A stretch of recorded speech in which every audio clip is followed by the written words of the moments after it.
for gratitude. G for H for I for intelligence. J for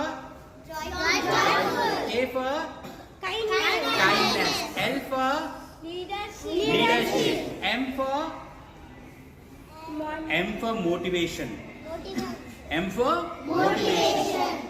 See, what is motivation is, if you are telling to your friend, like, see, he is very, very dull, okay? So, and why he is dull? Because he is not able to come here and onto the stage and talk. So he said, no, you can talk. I spoke on the stage, you also come, okay? That is called motivation.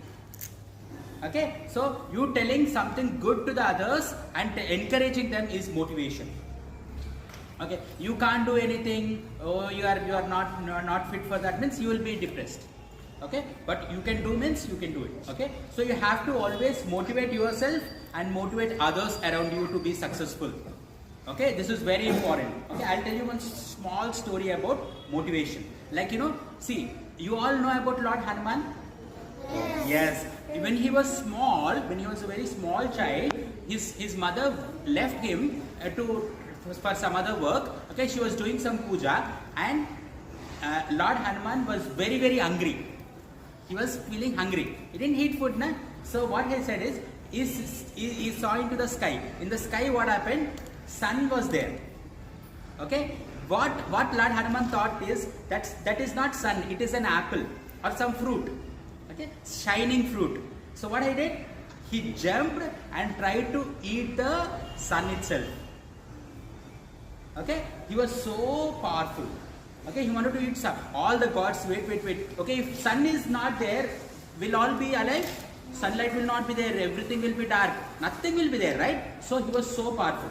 But then slowly he forgot his all powers. And then one fine day he had to jump the ocean. Okay, so he jumped from earth to sun. He was ready to jump. Okay, but he was not able to jump the ocean. He forgot his powers. Then there was a person called Jambavanta. Jambavanta, what he said is, no, you did like this in your very child, small, when you smile, you did all these things. You can also jump very easily. He motivated him. Okay, then he was able to jump the ocean. Lord Hanuman jumped the ocean just in one flow. He just jumped like this and he crossed the ocean. So here the moral of the story is, no matter how big you are, no matter how small you are, you always have to be kept motivated.